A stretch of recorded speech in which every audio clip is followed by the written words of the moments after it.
I'm not special. Cancer happens to people all the time.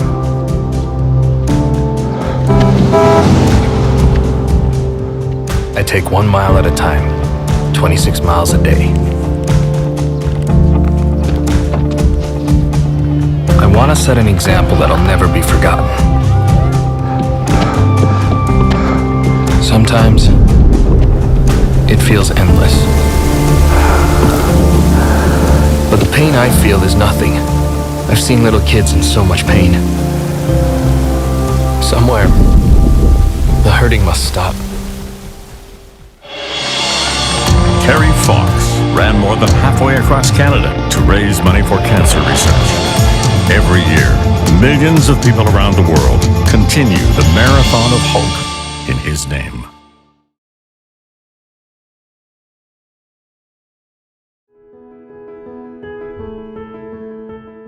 The legend of Terry Fox cannot be understated.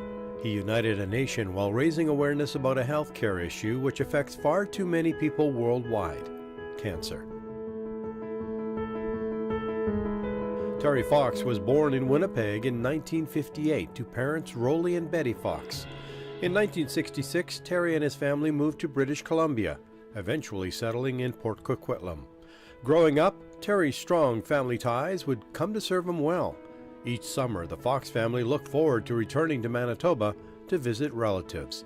They had a special bond with their grandparents, Marion Gladue and John Wark, who owned a large property in the small town of Melita, Manitoba, where they grew potatoes and other vegetables.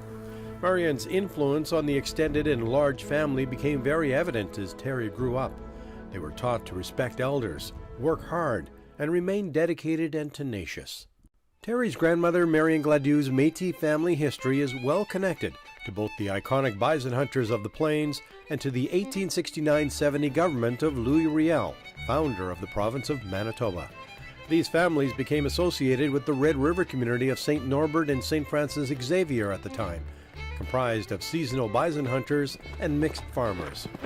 In the mid-1800s, the families moved to North Dakota, where in 1910 Marion Gladue was born. Her father, Claude, was drafted into service during the First World War. About this time, the family returned to Manitoba. Marion Gladue married John Wark in 1928, and within 10 years, their child, Betty Wark, was born. Betty and Roland Fox married in 1956, and Terry Fox was born 2 years later, on July 28, 1958. In 1977, Terry was diagnosed with bone cancer. His doctor said his best chance of survival was to amputate his leg, followed by chemotherapy. As he awaited surgery, his former high school basketball coach gave him a Runner's World magazine with an article about an amputee who ran in the New York City Marathon. The article inspired Terry. Determined to help those he left behind in the cancer wards, he decided he was going to run across Canada to raise funds for cancer research in what became known as the Marathon of Hope. Kids my age and younger. And you just can't leave something like that and try and forget it. And I couldn't anyway.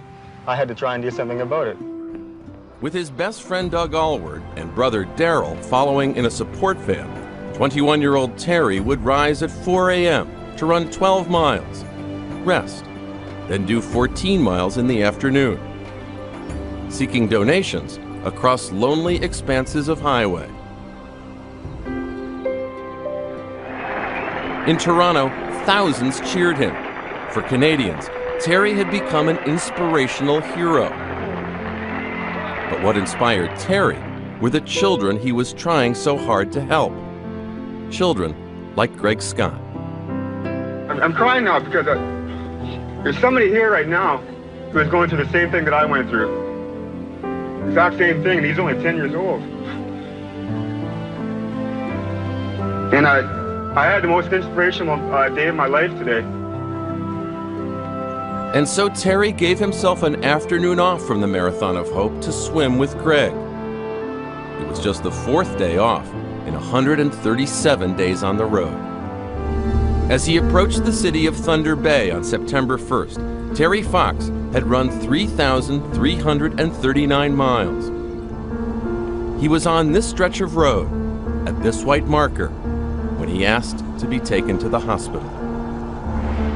From a stretcher, Terry shared the news of his diagnosis. The cancer had spread, and now I've got cancer in my lungs. And we got to go home and try and do some more treatment. But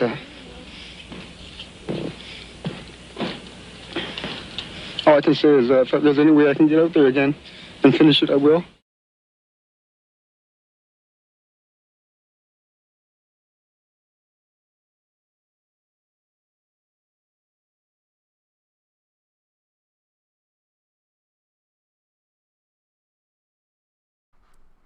Terry Fox has been integral in the fight against cancer.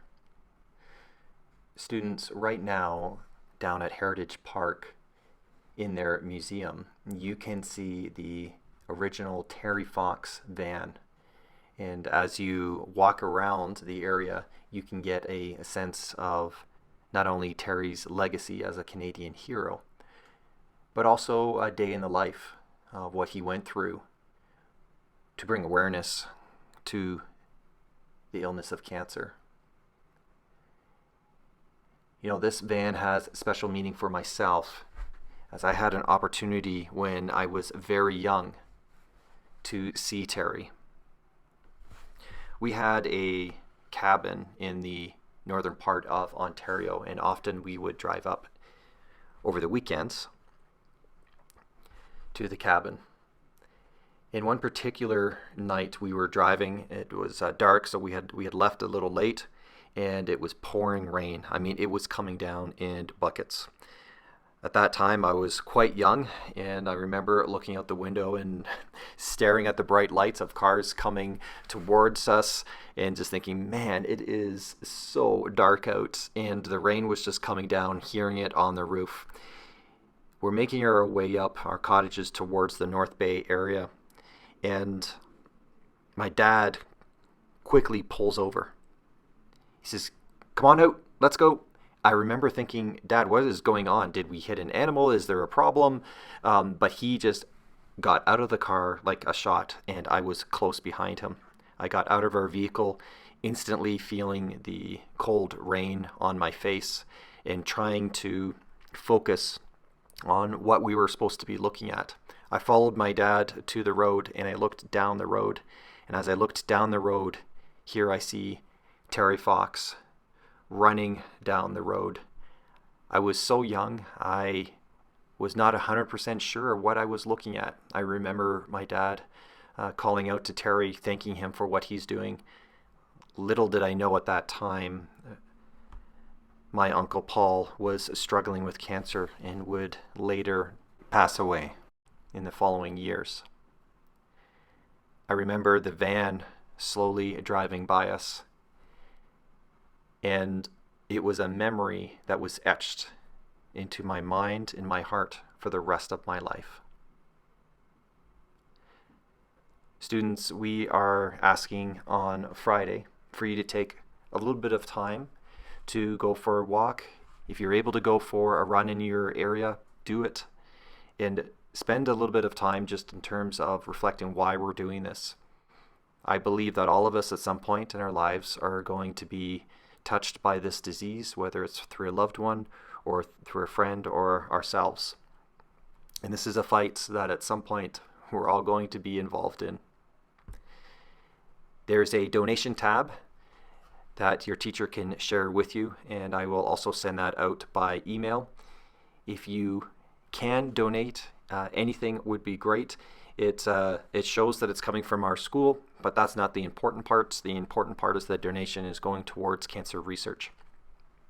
So students, on Friday, if you're going to take half an hour or so, please let your teacher know if you are missing a class, that you are going for a walk. Please be safe. This is a self-directed walk, so it's totally up to you. If you do go, we would love to hear what you did. So send a note to your Connect class teacher and let them know what you did. If you have your phone with you, take a picture of yourself running. We would love to be able to put together a little montage of everyone that ran. That would be fantastic.